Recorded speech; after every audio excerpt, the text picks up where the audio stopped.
और त्रिची, अरियालूर, नागपट्टिनम, तिरुवारूर, नमक्कल, करूर जैसी जगहों पर जा रहे थे। अरियालूर की वो मीटिंग खत्म करके पेरंबलूर जाने से पहले पेरंबलूर पुलिस ने हमें अलर्ट किया था कि यहां भीड़ बहुत ज्यादा है, देर हो चुकी है, फोन पे आप मत ऊपर आइए। 60 ऐसा रुपया उन्होंने कहा। मड़िया। तो हमारे पास कोई चारा नहीं था, पुलिस ने कहा तो हमें उनकी बात माननी ही थी। साथ ही पेरंबलूर के लोगों की सुरक्षा को ध्यान में रखते हुए हम भारी मन से वापस लौट गए। उसके बाद हमने पेरंबलूर के लोगों से माफी भी मांगी। उसी तरह जब हम नमक्कल की मीटिंग खत्म करके करूर आ रहे थे तो करूर पुलिस भी हमें अलर्ट कर सकती थी ना।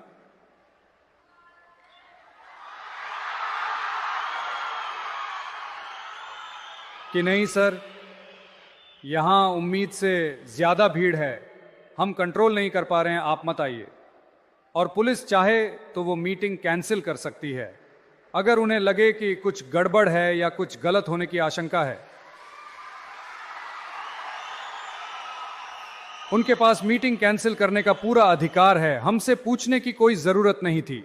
लेकिन ऐसा कुछ भी न करके हाईवे से उस जगह तक पुलिस खुद हमें अंदर लेकर आई। वो जो नाटक हुआ था ना,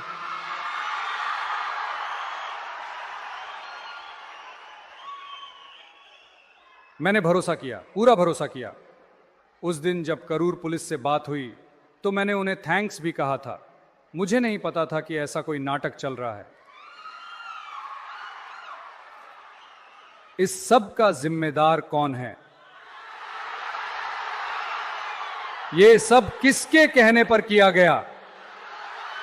ऐसा करो, वैसा करो, अगर ऐसा हो तो ये करना, वैसा हो तो वो करना, इस तरह के निर्देश देकर दबाव बनाने वाला कौन है?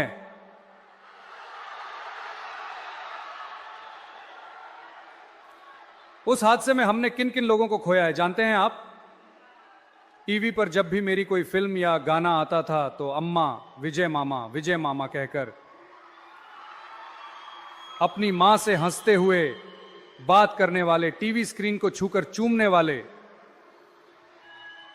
मेरी बहनों के उन प्यारे बच्चों को हमने खोया है यार। जो बच्चे अभी ठीक से बोल भी नहीं पाते थे, किसी मैगजीन में मेरी फोटो देखकर जो मासूमियत से मुस्कुरा उठते थे, भगवान जैसे उन मासूम बच्चों को हमने खोया है यार।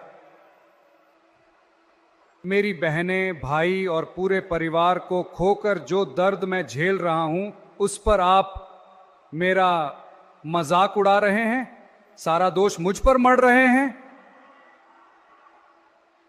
इतना बड़ा हादसा हो गया, ये क्यों हुआ, कैसे हुआ, इसके पीछे की साजिश क्या थी? इस दर्द के साथ मैं घर पर बैठा हूं और आप कह रहे हैं कि मैं भागकर छिप गया। मुंह में जो आया वही बकते रहोगे क्या?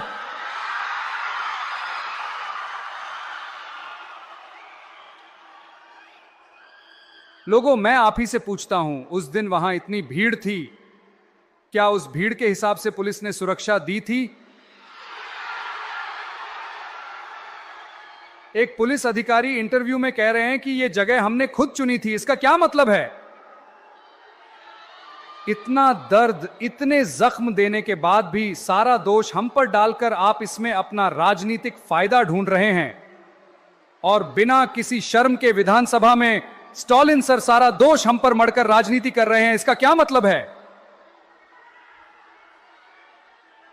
हमारे लिए आए लोगों को इंतजार करवाकर फायदा उठाने वाला नेता नहीं हूं मैं।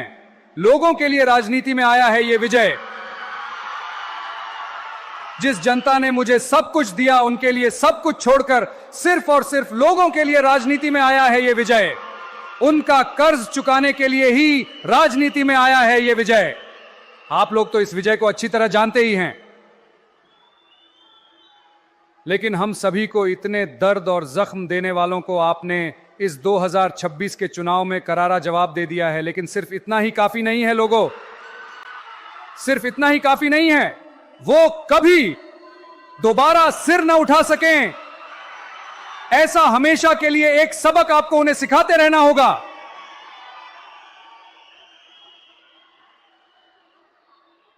क्या उन्हें लगता है कि ऐसा करने से मैं अपने लोगों को छोड़कर भाग जाऊंगा? कोई कुछ भी कहे, मैं अपने लोगों को छोड़कर कहीं नहीं जाने वाला। मैंने कल भी कहा था, आज भी कह रहा हूं और कल भी कहूंगा, पूरे दम से कहूंगा, शान से कहूंगा, पैसा या जनता, अगर यह सवाल हो तो मेरी जनता ही मेरे लिए सब कुछ है।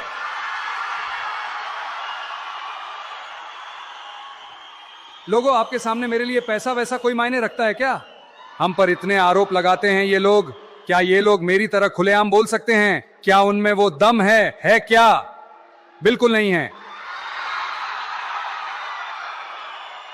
लेकिन हमारे लोगों द्वारा चुनी गई हमारी सरकार में कमियां निकालने के लिए ये नए नए तरीके, नए नए मॉडल ढूंढते रहते हैं। हर एक विभाग में वो पार्टी फंड, उस पार्टी फंड के नाम पर जो लूट मचा रखी है, चाहे वो ये बुरी ताकत हो या फिर वो खत्म हो चुकी ताकत, दोनों मिलकर बारी बारी से यही काम कर रहे हैं। इसमें सबसे मजेदार बात यह है कि जब विधानसभा में बात हो रही थी तो मैंने सिर्फ पार्टी फंड का जिक्र किया था। वो कौन सी पार्टी है, कैसा फंड है, किसका नाम है, मैंने कुछ भी नहीं कहा, लेकिन सिर्फ पार्टी फंड बोलते ही वो लोग ऐसे भागे जैसे कोई चोर भागा हो। मुझे तो पहले समझ ही नहीं आया कि ये लोग भाग क्यों रहे हैं। हमने ऐसा क्या कह दिया? वही बात है ना, चोर की दाढ़ी में तिनका। ये तो बिल्कुल वैसा ही हुआ कि मेरे पापा अलमारी के अंदर नहीं है, मेरे पापा अलमारी के अंदर नहीं है कहने जैसा। अरे पूछिए मत, इनके साथ तो बड़ा तमाशा चल रहा है, बड़ा मजा आ रहा है। चेन्नई में एक पुल बनाने के लिए जितना खर्च होना चाहिए था उससे कहीं ज्यादा, लगभग 2 गुने खर्च का एक टेंडर निकाला गया था। उस पूरे मामले को खोदकर निकाला गया और अब हमने उसका पता लगाकर उसे कैंसिल कर दिया है। न जाने कितने करोड़ का घोटाला, कितने लाख का घपला खोदने पर बाहर आएगा, ये हमें भी नहीं पता। हर एक का नकाब उतर रहा है। अरे ये विजय तो एक एक करके सारी पोल खोल रहा है। ये सोचकर हर तरफ बस चीख पुकार मची हुई है, कानों से खून आना ही बाकी रह गया है। हां, जो लोग भ्रष्टाचार में डूबे हुए हैं उनका यही हाल होगा। इन 50 से 55 दिनों में हमने जो काम किए हैं उन्हें मैंने विधानसभा में बताया था, लेकिन यहां भी कुछ बातें बताना चाहता हूं। बिजली विभाग में जो प्रमोशन काफी समय से रुके हुए थे, उन्हें अब जाकर हम कर पाए हैं। उसके लिए एक बहन ने रोते हुए शुक्रिया अदा किया था। वो सब कमियां निकालने वालों को दिखाई नहीं देगा, वो वीडियो नहीं दिखेगा।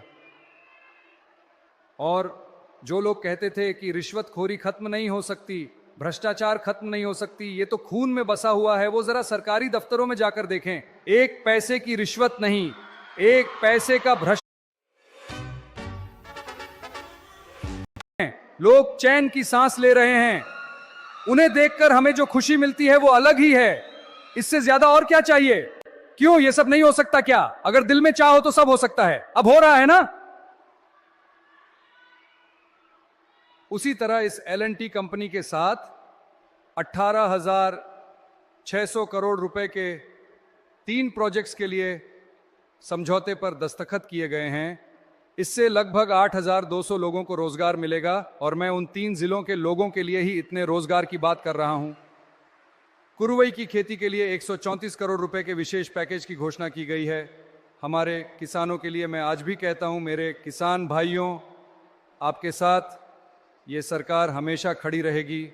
महिलाओं की सुरक्षा के लिए सिंगापेन टास्क फोर्स बनाई गई है, जिसके बारे में आप पहले से ही जानते हैं। आने वाले अरिंघर अन्ना के जन्मदिन पर आपके भाई की सरकार की तरफ से थाई मामन गोल्ड रिंग स्कीम की घोषणा की जाएगी। ये सब पूछ रहे थे ना कि वादे किए थे, क्या हुआ क्या हुआ? हम उस बुरी ताकत की तरह नकली मामा नहीं हैं, असली मामा हैं, समझे? असली, बिल्कुल असली मामा। इस बुरी ताकत के बारे में, उनके प्रशासन के बारे में हमने जो श्वेत पत्र जारी किया था ना, अगर उसे संक्षेप में कहें तो वो एक टूटे हुए बर्तन में पानी भरते जा रहे थे। बर्तन हमेशा खाली ही रहा, लेकिन वो पानी कहां गया किसी को नहीं पता। भगवान ही जाने। और ये जो मैंने बताया ये तो बस एक ट्रेलर है। आने वाले दिनों में आप अपनी सरकार का असली रूप देखेंगे। आगे मुंह